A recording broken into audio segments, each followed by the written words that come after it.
I stood there in that ballroom in downtown Atlanta, champagne glass frozen halfway to my lips, staring at divorce papers my wife just handed me in front of 200 people.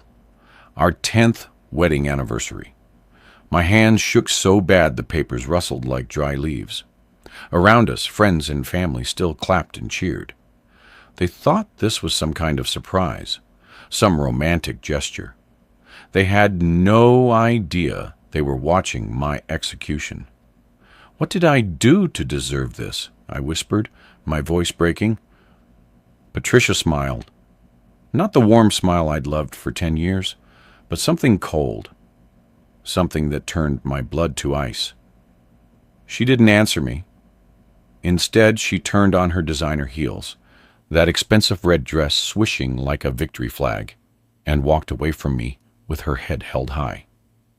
"Mommy!" Our babies, 7-year-old Marcus and 5-year-old Nia, ran after her without even looking back at their daddy. Not once. The applause died slowly, replaced by confused whispers, and I stood there holding papers that said she wanted everything. The house, the cars, my business, every single dollar, 100%. That's when I knew. While I was planning this party, she was planning my destruction. If you've ever been betrayed by someone you trusted with your whole heart, then you know what I am about to tell you. Before we go further, do me a favor, hit that like button, subscribe to this channel, and drop a comment telling me what part of the world you're watching from. These stories matter because they're real, and they're happening to somebody right now. Maybe even you. My name is Robert James Miller. I'm 73 years old now.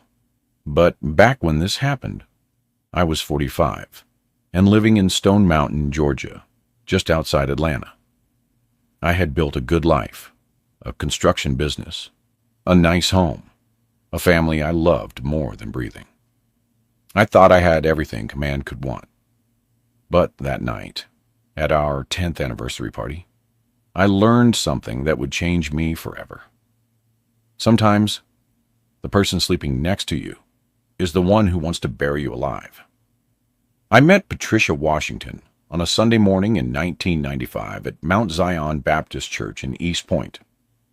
I was 35, single, working 16-hour days, trying to build my construction company from nothing. My hands were rough, my back was sore, and my bank account was thin, but I had dreams, big dreams. That Sunday, I wore my only good suit, navy blue with a small coffee stain on the sleeve. I'd tried to hide with a pin, and I sat in the back pew like I always did. That's when she walked in. Patricia moved like music, her yellow dress catching the sunlight through the stained glass windows. She had this smile that made the whole church seem brighter. She sat 3 rows ahead of me, and I spent the entire service trying not to stare. After the service, I worked up every bit of courage I had and introduced myself. "I'm Robert," I said, my voice shaking like a teenager's. "I know," she said, smiling. "You're the man who's always fixing things around the church." She'd noticed me, a nobody with calloused hands and big dreams. We started dating that fall. Patricia was 28, working as a secretary at a law firm downtown, smart as a whip and beautiful in a way that made other men jealous. I took her to modest places, Piccadilly Cafeteria, Stone Mountain Park for picnics, movies at the Dollar Theater. I couldn't afford fancy restaurants, but she never complained. "I don't need expensive, Robert," she told me one night while we sat on my apartment balcony eating takeout chicken. "I need real." Those words made me believe I'd found something special. We'd talk for hours about our dreams. She wanted a big house with a garden. I wanted to build homes for families who couldn't afford them otherwise. We'd hold hands and plan a future that felt possible when we were together. 6 months later, I proposed to her at Stone Mountain, right at sunset, with a small diamond ring that cost me 3 months of savings.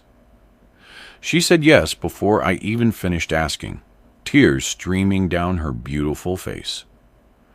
We got married in 1996, at that same church where we met, with 50 people who loved us, and barely enough money for a reception at the church hall.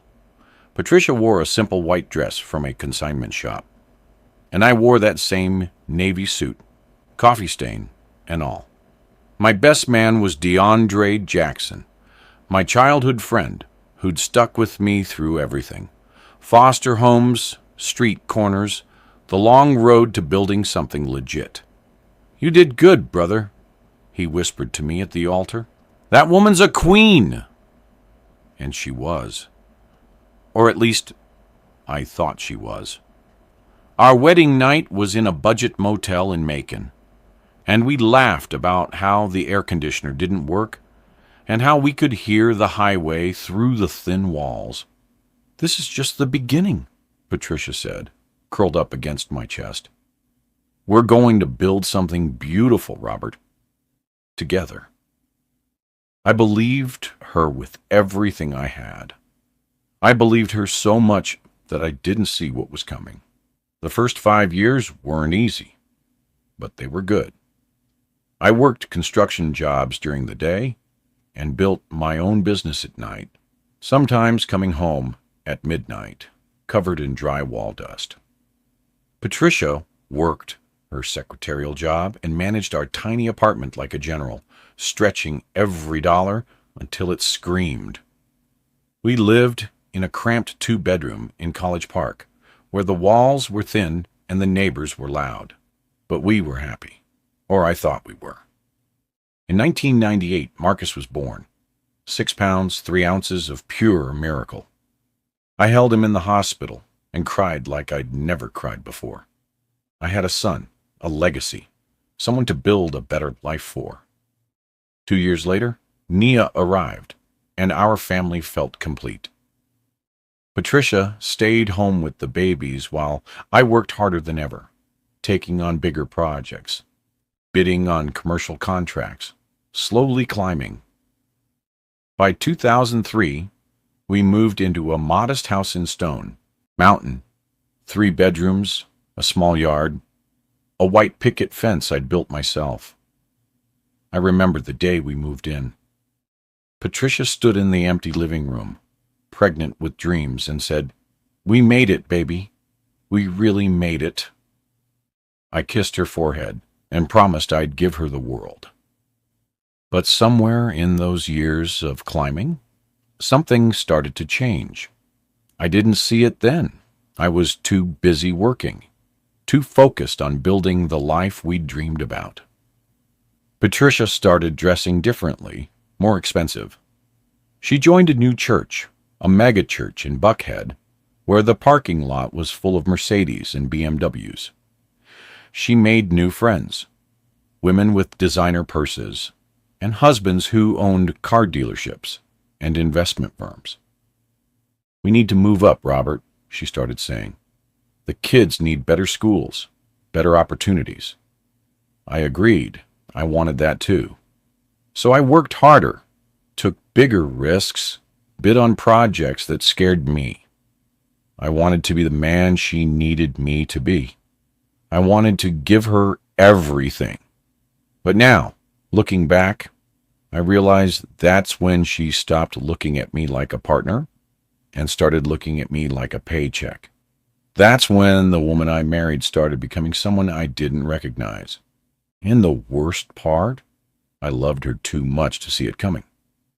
By 2004, my construction company was finally taking off. I landed a contract to build a strip mall in Decatur. My biggest job yet.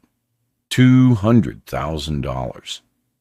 I remember calling Patricia from the construction site, shouting over the noise of bulldozers and hammers, "Baby, We did it!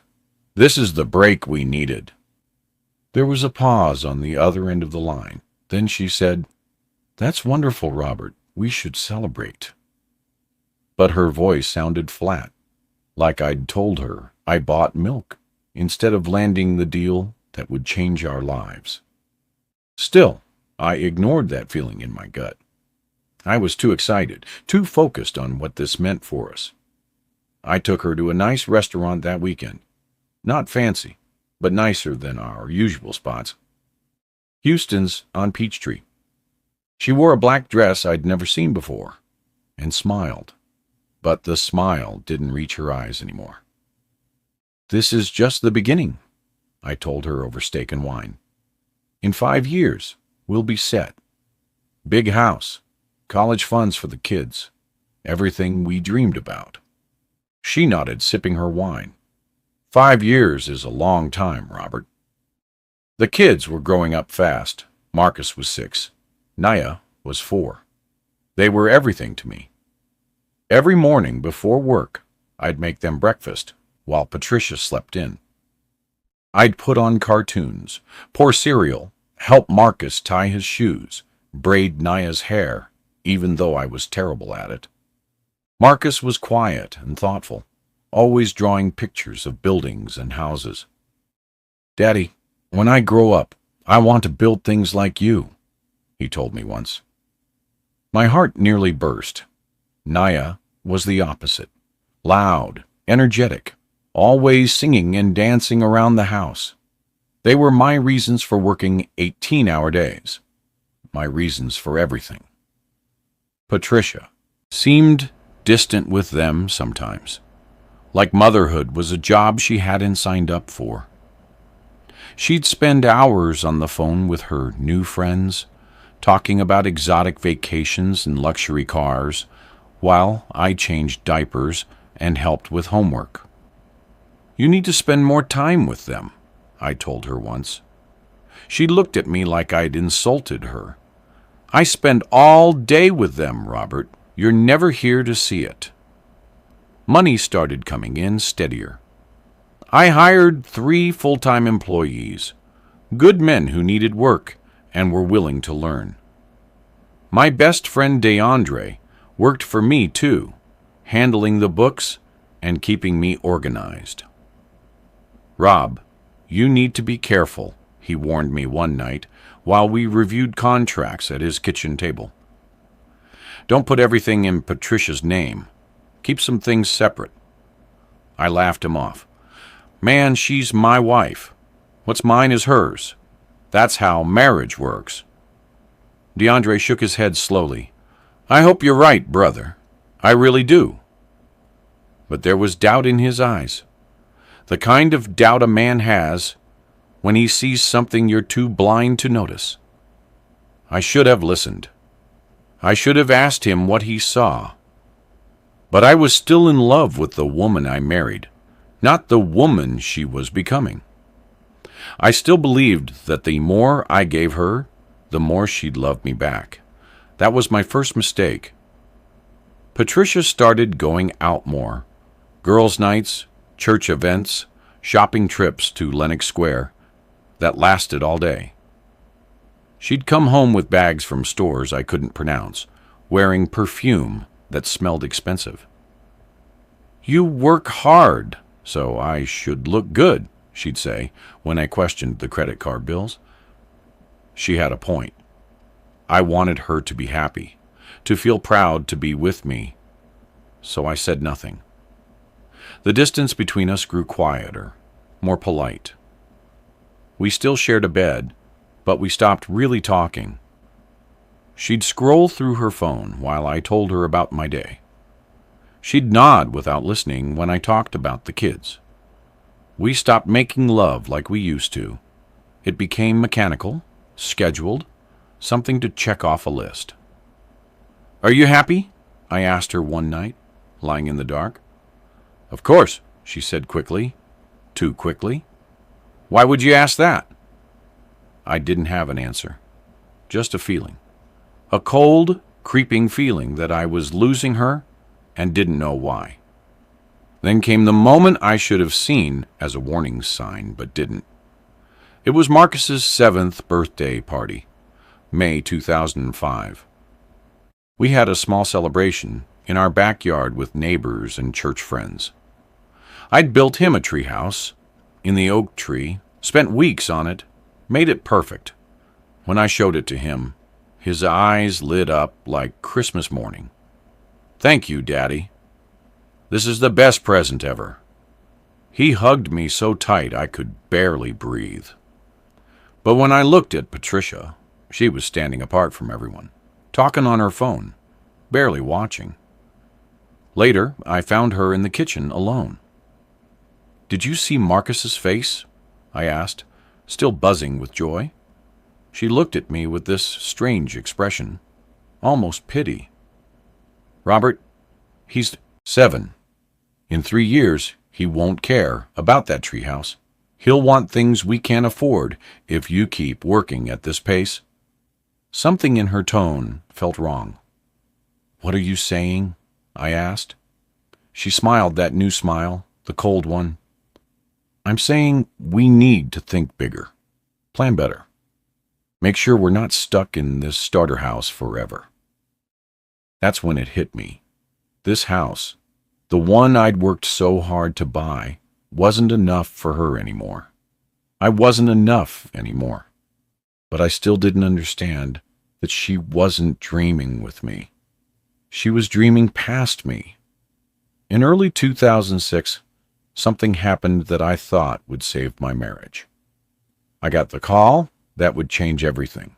A chance to bid on a massive mixed-use development project in Gwinnett County. Shopping centers, office spaces, residential units. If I won this contract, we were talking about $1 million payday, maybe more, over the course of the project. I couldn't believe it when the developer's office called me. "Mr. Miller, we've seen your work. We want you to submit a proposal." My hands shook so bad, I could barely write down the details. This was it. The moment I'd worked 15 years for. The moment that would prove to Patricia that her faith in me wasn't wasted. I spent 3 weeks putting together that proposal, working 20-hour days, barely sleeping. DeAndre helped me run the numbers a dozen times. "This is your shot, Rob," he said, exhausted but excited. "Don't mess it up." I didn't. I submitted the best proposal I'd ever written, then waited. The waiting nearly killed me. Patricia's reaction when I told her about the opportunity was strange. She didn't jump up and down or cry with joy like I expected. She just nodded slowly and asked, "How much?" When I told her it could be close to $1 million, her eyes changed. Something sharp and calculating flashed across her face. "When will you know?" she asked. "Could be a month, could be 3, I said. "These things take time." She walked over to me, put her arms around my neck, and kissed me deeper than she had in years. "I'm proud of you, baby," she whispered.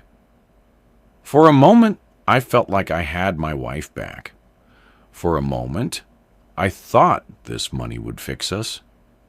But I didn't understand then that money doesn't fix what's broken inside a person.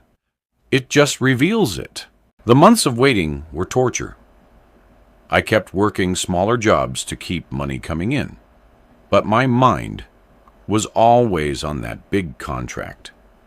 Patricia became attentive again, cooking my favorite meals, asking about my day, being intimate in ways we hadn't been in years. "We should start planning," she'd say, curled up next to me at night. "A bigger house, maybe in Alpharetta or Johns Creek. Better schools for the kids. A nice car for me. I've been driving that old Honda for 8 years. I loved hearing her talk about our future, like we were a team again. I loved feeling needed, wanted. So I made promises. "When this deal comes through, baby, I'll give you everything. A house twice the size of this one. A brand new Lexus. Private schools for Marcus and Nia. Everything. She'd smile and kiss my cheek. I know you will, Robert. I believe in you. Those words felt like oxygen after drowning. In September 2006, I got the call. I was on a job site in Lithonia when my phone rang. The developer's voice was professional but warm. Mr. Miller, congratulations. We'd like to move forward with your proposal. Final number is 1.2 million over 2 years. I actually fell to my knees right there in the dirt, tears streaming down my face. My crew thought something terrible had happened until I started laughing and crying at the same time. I got it! I got the contract! They erupted in cheers, hugging me, shaking my hand. DeAndre grabbed my shoulders and said, "You did it, brother. You really did it." I called Patricia immediately. She answered on the first ring, like she'd been waiting. "We got it, baby. $1.2 million. We made it!" She screamed so loud I had to pull the phone away from my ear. "Oh my God, Robert! Oh my God!" We talked for 20 minutes about everything. The house we'd buy, the cars, the vacations. She sounded happier than she'd been in years. That night I came home to candles, music, and Patricia wearing lingerie I'd never seen. We made love like we were newlyweds again, and I fell asleep believing I'd finally given her what she needed. I fell asleep believing our struggles were over. But in the weeks that followed, something shifted again.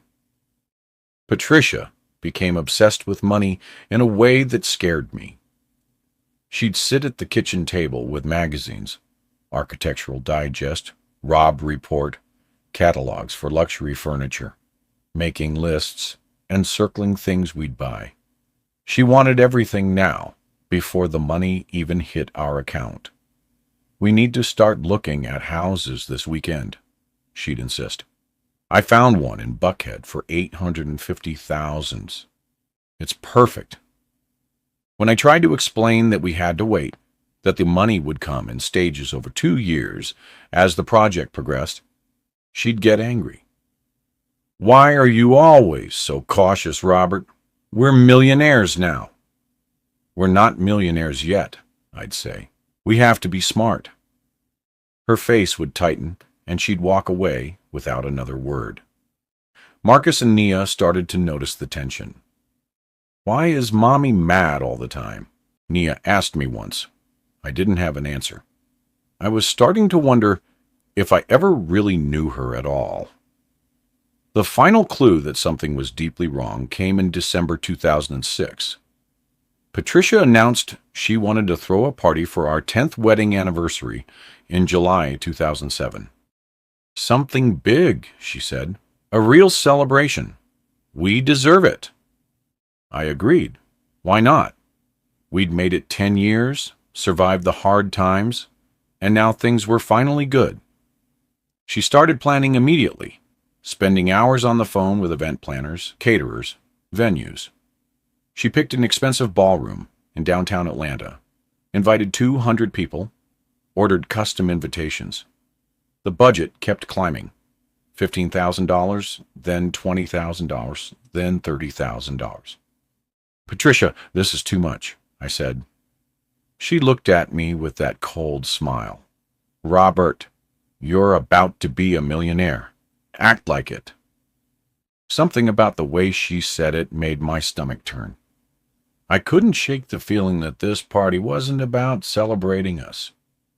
It was about something else. Something I didn't understand yet. But I went along with it anyway. Because I still loved her. Because I still thought that if I gave her everything she wanted, she'd remember why she married me in the first place. That was my second mistake, and my biggest one yet.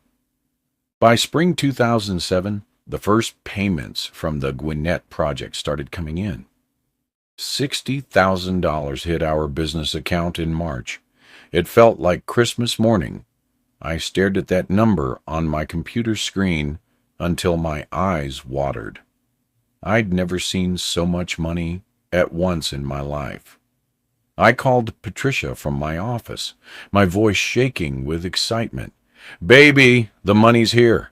The first payment just came through." She didn't scream or cry like I expected. Her voice was calm, almost businesslike. "Good. Transfer half to our joint account today. I have things to pay for. Not congratulations or 'I'm so proud of you,' just instructions." I felt a small crack form in my chest, but pushed it away. She was stressed from planning the anniversary party, I told myself. Once everything settled down, we'd be fine. I transferred $30,000 to our joint account and went back to work, trying to ignore the unease growing in my gut like a tumor where I couldn't cut out. Patricia's spending went into overdrive. Within 2 weeks, she'd bought a new Lexus SUV, cherry red with cream leather interior. She didn't ask me, just came home driving it one afternoon while I was helping Marcus with homework. "Surprise!" she said, honking the horn. Nia ran outside squealing. Marcus followed slower, and I stood on the porch, feeling like I'd been punched. The car cost $45,000. I saw the paperwork on the kitchen counter later. She'd put down $30,000 and financed the rest. Our entire first payment gone. When I asked her about it that night, she got defensive. "You promised me a new car, Robert. Were you lying?" "I didn't say to buy it today," I said quietly, trying not to wake the kids. "Should have talked about it first." She laughed, a sharp, ugly sound I'd never heard from her before. "Talked about it? Like you talked to me about working 80 hours a week? About missing Marcus's school play last month? About never being here?" Each word was a knife, and I didn't know how to stop the bleeding. The distance between us became a canyon. We barely spoke, unless it was about logistics, kids' schedules, bills, the anniversary party. The party had become Patricia's obsession. She spent hours every day on the phone with the event planner, the caterer, the photographer. She'd picked out a red designer dress that cost $3,000. "For one night?" I asked when I saw the receipt. "It's our 10th anniversary, Robert. This only happens once." Something about the way she said it made me cold, like she was already planning for it to be the last one. I pushed the thought away. I'd given her everything she wanted. The money was coming in. The business was booming. We were finally living the dream. Why did it feel like I was losing her? DeAndre saw it before I did. We were reviewing the books in early June when he finally said what he'd been holding back. "Rob, you need to protect yourself." I looked up from the spreadsheet, confused. "What are you talking about?" He leaned back in his chair, choosing his words carefully. "Patricia's spending like there's no tomorrow. That car, the party, the shopping. I ran the numbers. She's gone through almost $70,000 in 3 months. And the way she talks to you, man, it's not right." I felt anger rise in my throat. "That's my wife you're talking about." "I know," he said softly. "And I love you like a brother. That's why I'm telling you. Something's not right. Get a lawyer. Set up a separate account.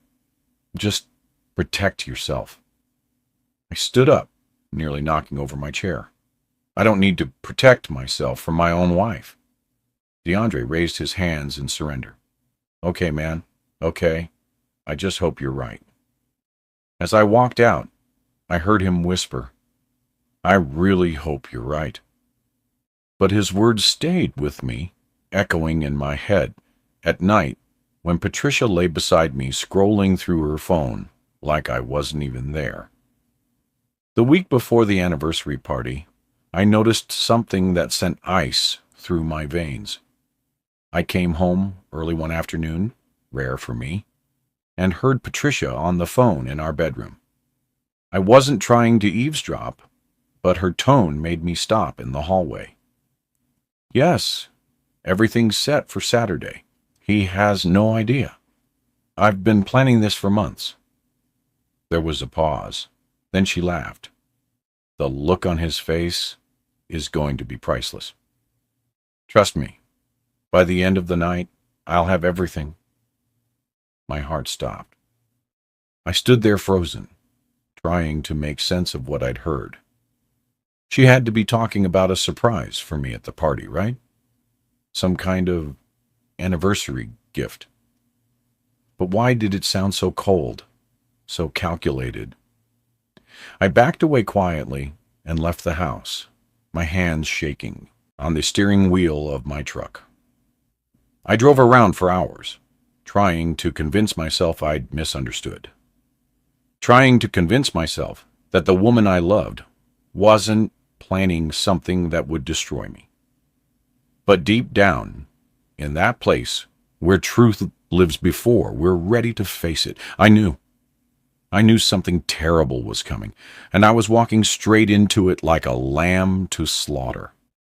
Saturday, July 14th, 2007. Our 10th wedding anniversary. I woke up that morning with a knot in my stomach that felt like swallowing stones.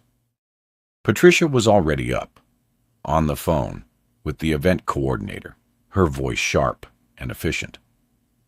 I lay in bed listening to her bark orders. The flowers need to be perfect. The lighting has to be just right. I want everyone to see this.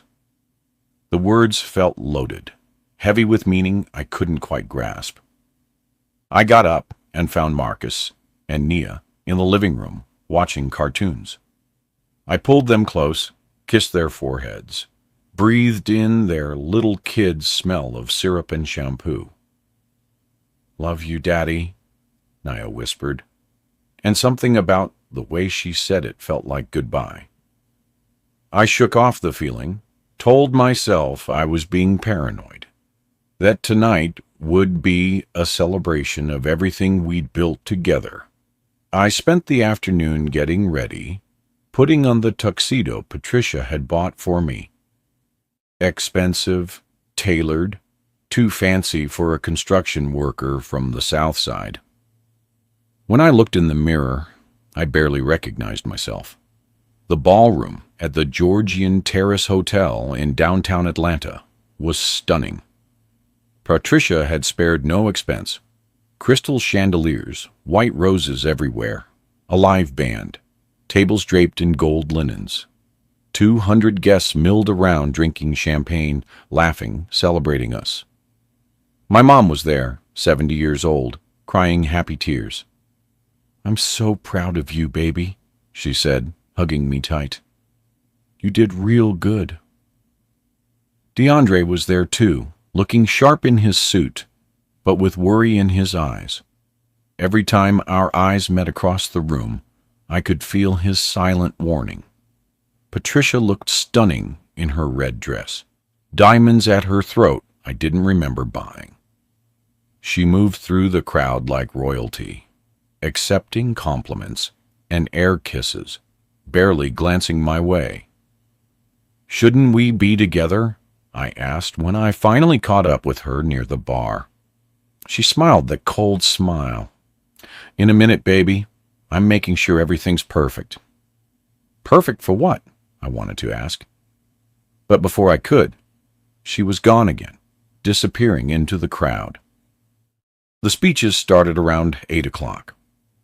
Our pastor spoke about marriage and commitment.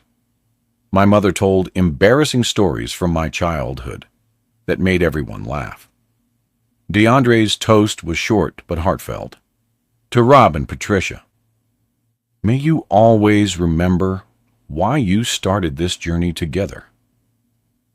The way he emphasized "remember" felt deliberate, like he was pleading with Patricia to reconsider something. Then It was time for Patricia's speech. She stood at the microphone in front of everyone, radiant and poised, and my heart swelled despite everything. This was it.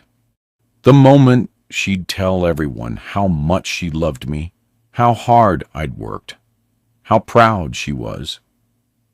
Instead, she said, "Thank you all for being here tonight. This is a very special evening. Robert has worked very hard to give me everything I deserve." Something about her tone made the room feel colder. And tonight, I want to give him something in return, something he deserves. She looked right at me, and her smile was ice. My stomach dropped. This wasn't love. This was execution. She walked toward me, and the crowd parted like the Red Sea. Everyone was watching, smiling, expecting some grand romantic gesture. She held out a large envelope, cream-colored and official-looking. "Happy anniversary, baby," she said loud enough for everyone to hear. I took it with shaking hands, my mind racing through possibilities. Maybe it was deed to a new house, a surprise gift. But when I opened it and saw the words "Petition for Dissolution of Marriage" at the top of the first page, my entire world imploded. Divorce papers. She'd handed me divorce papers at our anniversary party in front of 200 people. The room started spinning. I heard gasps, confused murmurs. Someone dropped a glass that shattered on the marble floor.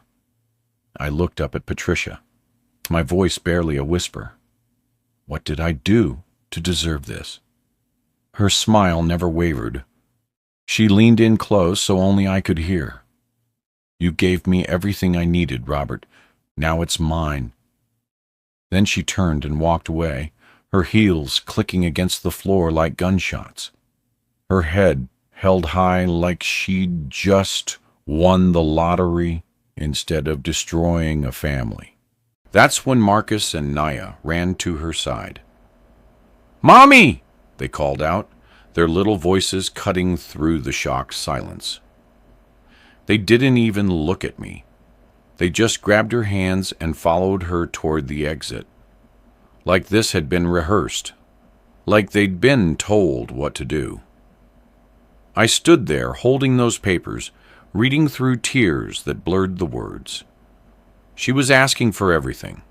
The house, the cars, full custody of the kids, and 100% of my business assets. Everything I'd built, everything I'd worked for, everything I'd done for her. She wanted it all. The room full of people just stared at me with pity, with shock, with the kind of awkward discomfort that comes from watching someone's life fall apart in real time. My mother was crying. DeAndre was moving toward me, his face twisted in anger and sorrow. And Patricia? She was already gone, taking my children with her, leaving me standing in a ballroom full of witnesses to my humiliation.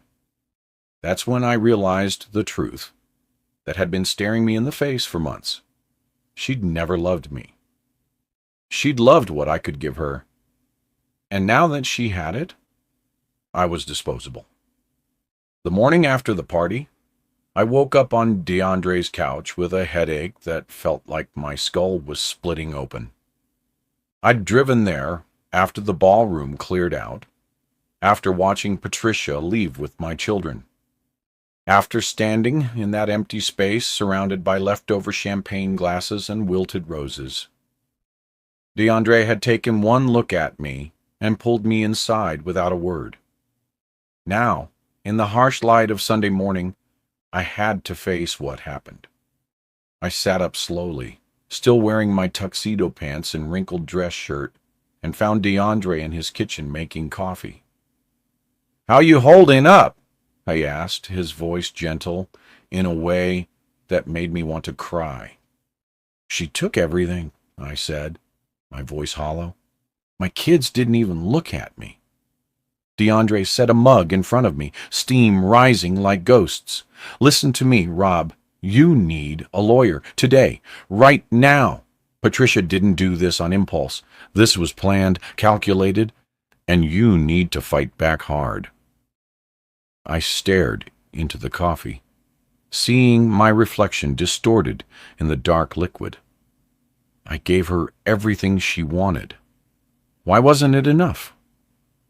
By Monday morning, I was sitting in a lawyer's office in Midtown Atlanta. Linda Chen was her name.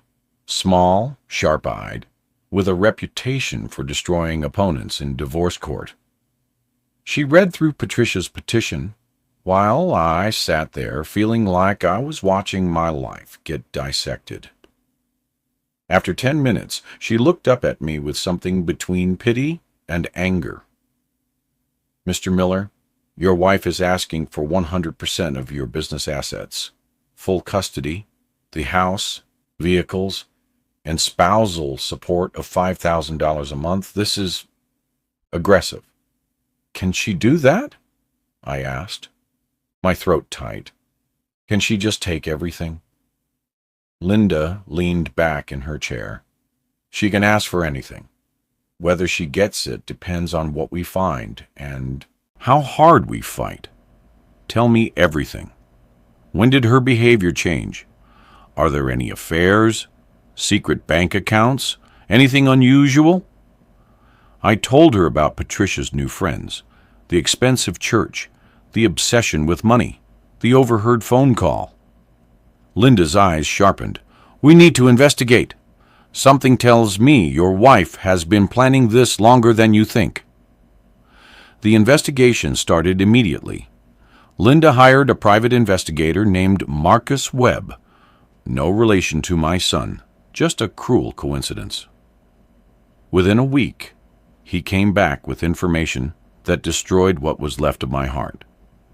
Patricia had been having an affair for 8 months with a man named Terrence Kincaid, a real estate developer she'd met at her new church, married himself with 3 kids, driving a Range Rover, and living in Buckhead. The photos Webb showed me were like knives. Patricia and Terrence at restaurants I couldn't afford, holding hands at Stone Mountain Park, where I'd proposed to her, kissing in the parking lot of a hotel in Vinings. There's more, Webb said, sliding another folder across the table.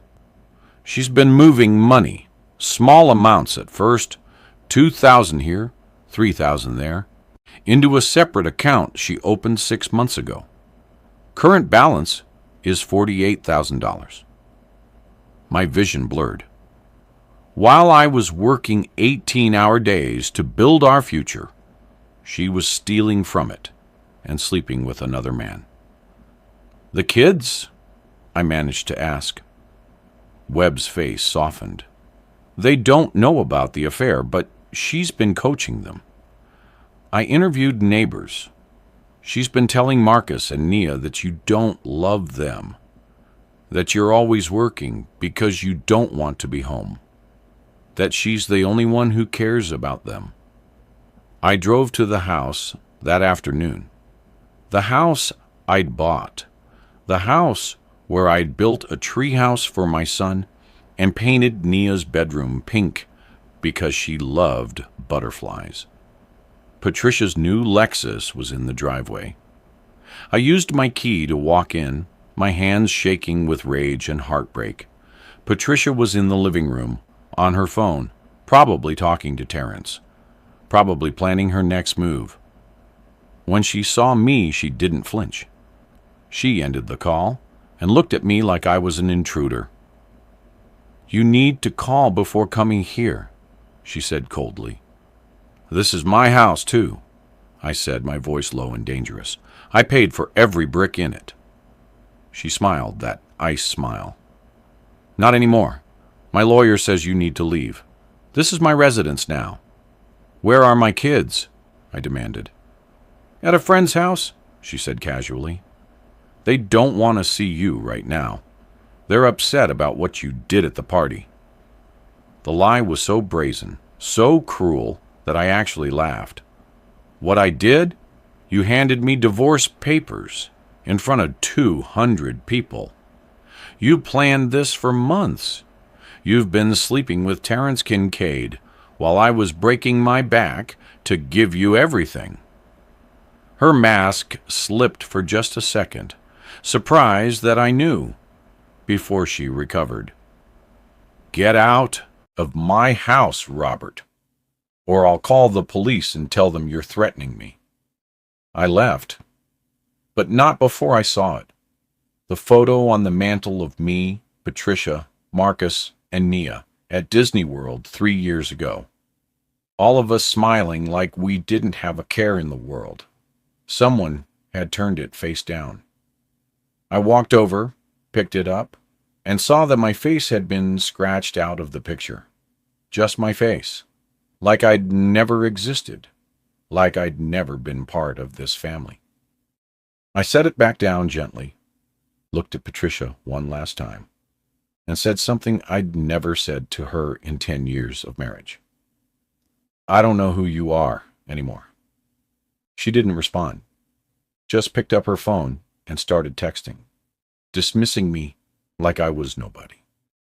As I drove away from that house, I watched it disappear in my rearview mirror and felt something inside me die. The man who'd loved Patricia Washington more than life itself was gone. What was left was someone harder, angrier, and ready to fight for what was mine, even if it meant scorching the earth between us. The custody battle started in August, and it was uglier than anything I could have imagined. Patricia's lawyer painted me as an absent father, a workaholic who'd chosen money over family, a man who couldn't even show up to his daughter's dance recitals or his son's baseball games. Some of it was true. I had missed things because I was working. But I was working for them, for us, for the future Patricia said she wanted. Now those sacrifices were being used as weapons against me. The judge, a stern woman named Margaret Holland, listened to Patricia's lawyer describe me like I was a monster. "Mr. Miller has prioritized his business over his children's emotional well-being. The children have expressed desire to remain with their mother." That last part gutted me.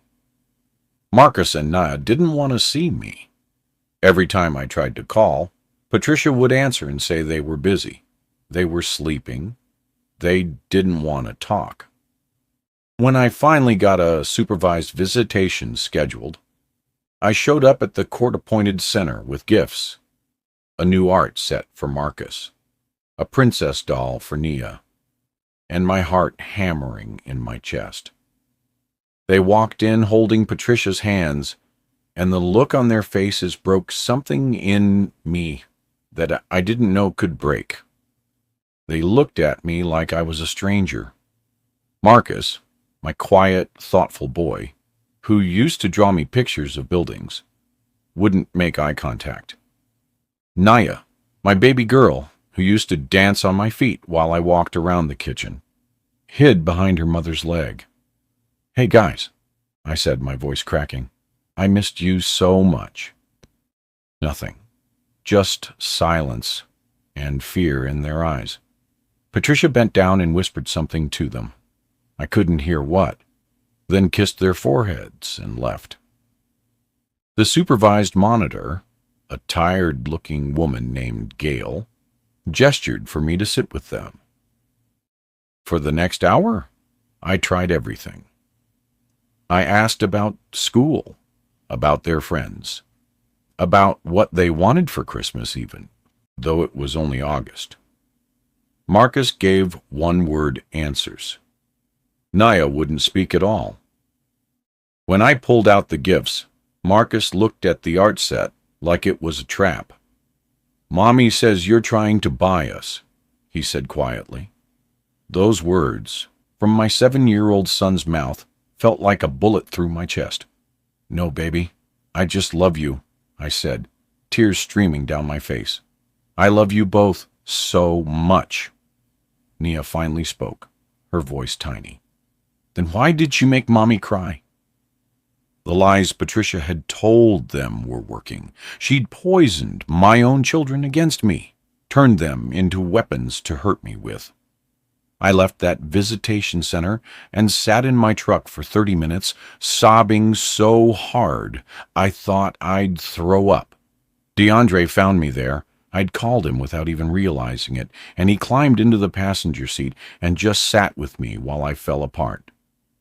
She's turned them against me, I choked out. My own kids think I'm the bad guy. They're young, DeAndre said, his hand on my shoulder. They don't understand. When they're older, they'll know the truth. What if they don't? I asked. What if she wins and I lose them forever? DeAndre didn't have an answer for that. Nobody did. The truth was, Patricia was winning. She had the house, the kids, and she was positioning herself to take my business too. Meanwhile, I was living out of a one-bedroom apartment in East Point, eating ramen noodles and cereal, spending every dollar I had on lawyers who kept telling me to be patient, that justice would prevail. But I was starting to wonder if justice existed at all. September brought more bad news. The Gwinnett project was behind schedule because I was so distracted by the divorce. My crew was working hard, but without me, they're managing things properly. We'd missed deadlines, and the developer was threatening penalties. I was losing money fast. Lawyer fees were eating up everything. And Patricia's lawyer had frozen half my business accounts pending the asset division hearing. I couldn't make payroll. I had to let 2 of my guys go, good men with families who depended on me. I'm sorry, I told them, shaking their hands, with shame burning in my chest. I'll hire you back as soon as I can. They nodded, understanding but disappointed, and I watched them walk away, knowing I'd failed them too. DeAndre was the only one who stayed, working for half salary, because he believed in me. We'll get through this, he kept saying. But I could hear the doubt creeping into his voice. Even he was starting to wonder if I'd survive this war Patricia had started. Then came the night I hit bottom. October 12th, 2007. I was alone in my apartment, staring at a bottle of whiskey I'd bought but hadn't opened. I don't drink, never have, learned from my foster father what alcohol does to a man. But that night, I wanted to forget everything. Forget Patricia's betrayal. Forget my children's scared faces. Forget the business I was losing. Forget the life I'd built that was crumbling like sand. I unscrewed the cap, poured a glass, and sat there, staring at it. My phone rang. It was my mother. I almost didn't answer, but something made me pick up. "Robert, baby, you okay?" she asked, her voice full of worry. "I'm fine, Mama," I lied. She was quiet for a moment, then said, "Don't you dare give up. You hear me? That woman took a lot from you, but she can't take who you are. You're a fighter. You're my son. And you're going to get through this because that's what we do." Her words broke through the fog in my mind. I looked at that glass of whiskey, then poured it down the sink. Patricia had taken my wife, my kids, my house, my money, but she wouldn't take my dignity. She wouldn't take my soul. I was going to fight, and I was going to win, even if it killed me. Linda Chen called me into her office in early November with news that changed everything. "We got her," she said, sliding documents across her desk. "Bank records, phone records, emails. Patricia and Terrence Kincaid have been planning this since January, 9 months before she filed. They've been moving money, scheming, coordinating. And here's the kicker. Terrence's wife filed for divorce last week. He left his family. They're planning to get married as soon as your divorce is final." I stared at the evidence, feeling rage and vindication war inside my chest. Text messages between Patricia and Terrence talking about getting everything from Robert, about playing the long game, about how he'll never see it coming.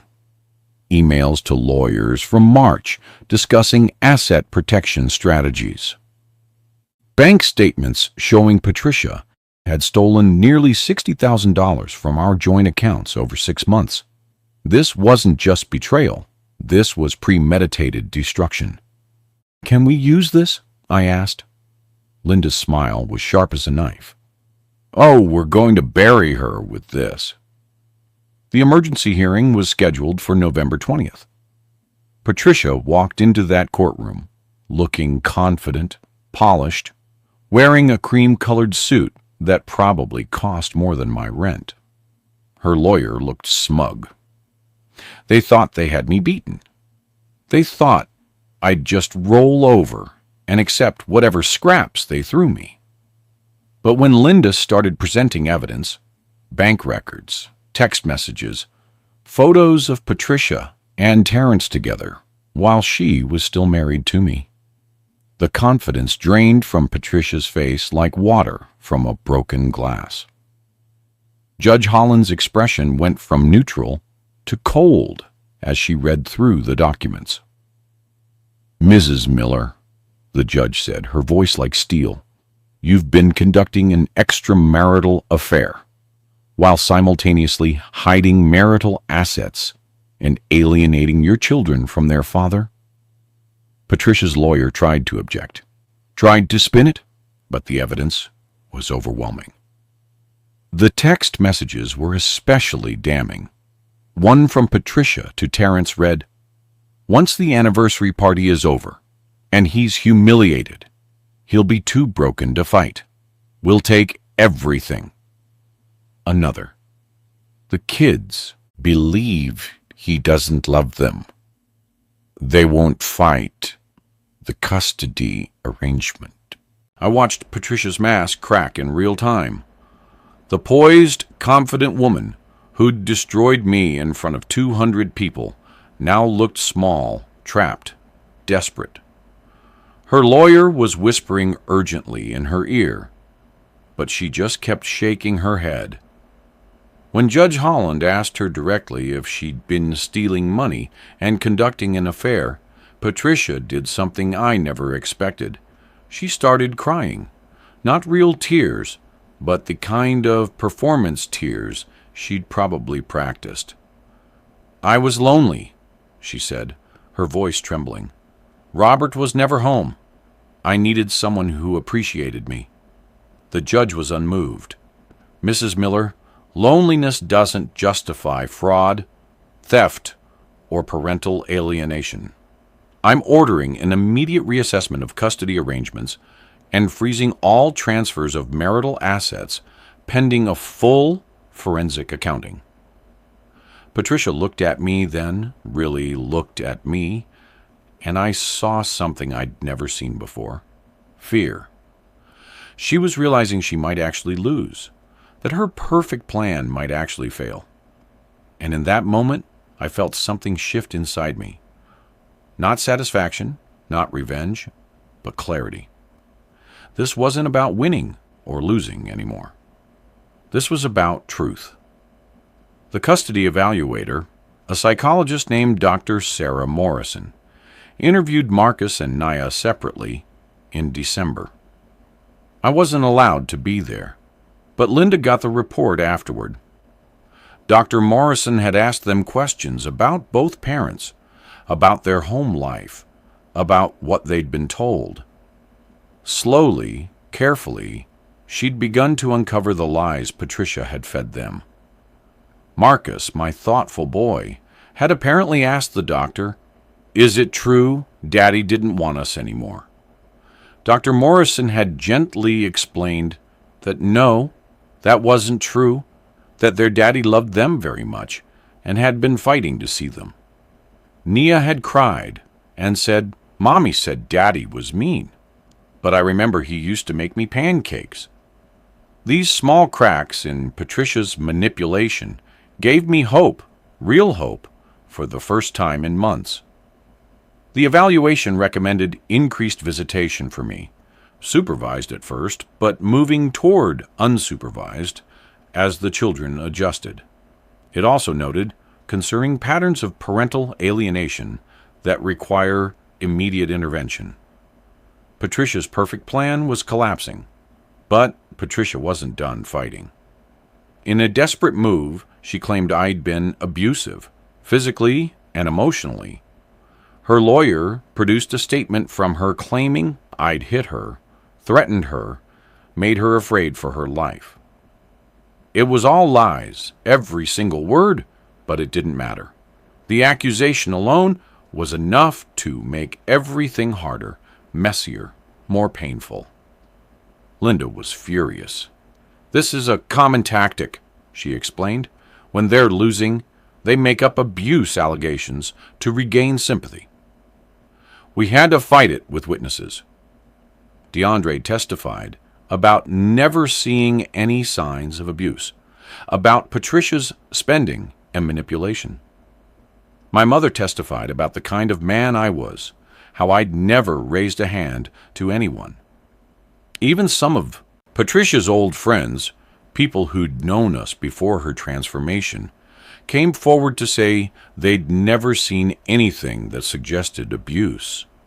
The accusations fell apart under scrutiny, but the damage was done. My reputation was questioned, my character attacked, and Patricia kept playing the victim, even as the evidence demounted against her. By Christmas 2007, I was exhausted, emotionally, physically, financially drained from 6 months of war. But I was still standing. Barely, but still standing. The final hearing was set for January 15th, 2008. 6 months of hell culminating in one day that would determine the rest of my life. I barely slept the night before, just lay in my apartment, staring at the ceiling, praying for strength, praying for justice, praying that my kids would someday understand the truth.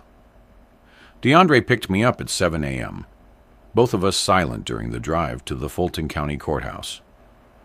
Inside, the hallways smelled like floor wax and anxiety. Patricia was already there with her lawyer, sitting on a bench outside the courtroom. When she saw me, something flickered across her face. Not anger or fear, but calculation. She was still scheming, still planning her next move. We didn't speak. There was nothing left to say. The bailiff called us in, and we took our seats on opposite sides of the courtroom, like enemies on a battlefield, which, I suppose, is exactly what we were. Judge Holland reviewed all the evidence one more time. The affair, the stolen money, the text messages, the parental alienation, the false abuse claims. Then she called Patricia to the stand. Linda Chen had one last piece of evidence, a recorded phone call between Patricia and Terrence from December, obtained legally through Terrence's soon-to-be ex-wife, who'd been cooperating with our investigation. In it, Patricia and Terrence discussed their plan in detail. Patricia's voice clear as day. "Once I get the business assets, we'll sell everything and move to Florida. Start fresh. Robert will be ruined, but he deserves it for making me live like a poor person for 10 years. Terrence's voice. "What about the kids?" Patricia, laughing. "They'll adjust. They barely know him anyway. I made sure of that." The courtroom went dead silent. Even Patricia's lawyer looked shocked. Patricia's face went white, then red, then white again. She tried to explain, tried to claim the recording was taken out of context, that she didn't mean it the way it sounded. But there was no explaining away her own words, spoken in her own voice, revealing the depth of her cruelty and manipulation. Judge Holland removed her glasses and stared at Patricia for a long moment. When she spoke, her voice was cold enough to freeze hell. "Mrs. Miller, in 20 years on the bench, I have rarely encountered such calculated deceit. You have stolen from your husband, conducted an affair, alienated your children from their father, made false abuse allegations, and conspired to destroy a man whose only crime was loving you and working hard to provide for his family." Patricia tried to interrupt, but the judge held up her hand. "I'm not finished. The custody arrangement will be modified to 50-50 shared custody, with Mr. Miller receiving primary custody once a full reunification process is complete. All marital assets will be divided equitably based on forensic accounting, which means you will return every dollar you stole, plus pay Mr. Miller's legal fees. The business remains solely in Mr. Miller's name, as it was his separate property before marriage, and you have no legitimate claim to it. You will also be ordered to complete parenting classes and therapy for parental alienation. Court dismissed." The gavel came down like thunder, and Patricia's whole body seemed to collapse in on itself. She'd lost. After months of warfare, after trying to take everything, she'd lost. Outside the courtroom, Patricia tried one last time. She grabbed my arm as I was leaving, tears streaming down her face. Real tears this time, I think. "Robert, please," she said, her voice breaking. "I'm sorry. I made mistakes. Can we try to fix this? For the kids?" I looked at her, really looked at her, and saw a stranger. The woman I'd married was gone, if she'd ever really existed at all. What stood before me now was someone I didn't recognize and didn't want to know. "No," I said simply. "We can't. You destroyed us, Patricia. You burned everything to the ground for money and another man. There's nothing left to fix." She started to say something else, but I walked away. DeAndre was waiting by his car, a huge grin on his face. "You did it, brother," he said, pulling me into a hug. "You actually did it." We stood there in the courthouse parking lot, two grown men holding each other while I cried tears of relief, of grief, of exhaustion. I'd won the battle, but I'd lost so much in the war. My marriage was over. My children were hurt and confused. My business was damaged. My savings were gone. But I was free. Finally, truly free from Patricia's manipulation and lies. It's been 17 years since that courtroom. 17 years of healing, rebuilding, learning to be whole again. I'm 73 now, sitting on the porch of my small house in Decatur, watching the sun set over my garden that I planted with my own hands. The house isn't big, 3 bedrooms, nothing fancy, but it's mine, paid for in full, filled with peace instead of tension. Marcus is 34 now, married to a wonderful woman named Jasmine, with 2 kids of his own. He's an architect, builds affordable housing for families who need it. "I learned from the best, Dad," he told me once, and I cried like a baby. Nia is 32, a teacher at an elementary school in Marietta, working on her master's degree. She calls me every Sunday morning, sometimes just to talk, sometimes to ask advice. My relationship with my kids took years to repair. Years of therapy, of honest conversations, of slowly undoing the damage Patricia had done. But we made it. We're a family again, stronger for having survived. Patricia, last I heard, she's living in Tampa with Terrence. They got married in 2009, divorced in 2013. Turns out Terrence was the same kind of man she was. Greedy, manipulative, always looking for the next best thing. The kids see her occasionally, but the relationship is strained. They know the truth now, all of it. They know what she did, how she lied, how she tried to destroy me.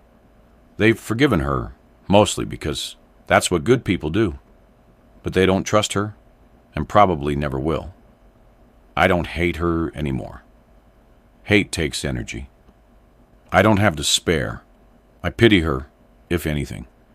She traded a family that loved her for money that ran out, and a man who betrayed her the same way she betrayed me. That's not victory. That's tragedy. The business survived, barely. I had to scale down, take smaller jobs, rebuild my reputation one project at a time. I never got back to million-dollar contracts, but I don't need them. These days, I do renovation work for churches and community centers, help families fix up their homes when they can't afford fancy contractors. I make enough to live comfortably, to spoil my grandkids, to sleep at night knowing I did right by people. DeAndre is still my best friend. He runs a youth mentoring program now, teaching boys from the hood how to stay out of trouble and build legitimate futures. We have coffee every Wednesday morning at the same diner. Been doing it for 15 years. You think you'd do anything different? He asked me last week. I thought about it for a long time. I'd have protected my heart better, I finally said. I'd have paid attention to the warning signs, but I wouldn't change loving hard and trying my best. That's all a man can do. I thought I had time back then. Time to work on my marriage. Time to show Patricia I loved her. Time to be the man she needed. Turns out time had me. Time was running out while I was busy building castles, and I didn't even know it. But here's what I learned through all that pain. Peace don't come cheap. It cost me my marriage, half my savings, years of my life, and almost cost me my kids. But the peace I have now, sitting on this porch, watching my grandkids play in the yard, knowing I survived something that should have destroyed me, that peace is worth every penny I paid for it. Patricia wanted to take everything from me. And in a way, she did. She took my innocence, my trust, my belief that love alone could fix anything. But she couldn't take who I was and my core. She couldn't take my ability to rebuild, to love my children, to find joy in simple things like sunrise and coffee and a well-built bookshelf. If you've made it this far in my story, thank you. Thank you for listening to an old man tell you about the worst and best years of his life. Drop a comment and let me know. Have you ever been betrayed by someone you loved? How did you survive it? And if you're going through something like this right now, hear me. You will survive. It won't feel like it for a long time. You'll have dark nights when you think about that whiskey bottle, or worse. But you'll survive because you're stronger than you know. I was 45 years old when my life fell apart. I'm 73 now, and I'm here to tell you, life doesn't end when someone betrays you. Sometimes, if you're lucky, and you fight hard enough, it's just beginning. That woman tried to bury me, didn't know I was a seed. I grew back stronger, deeper roots, more grateful for sunlight. And you will too. I promise you that. Peace don't come cheap.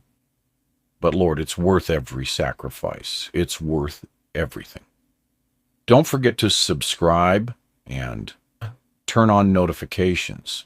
Share this story with someone who needs to hear it. And remember, no matter what you're going through, you're stronger than your struggle. I'll see you in the next one.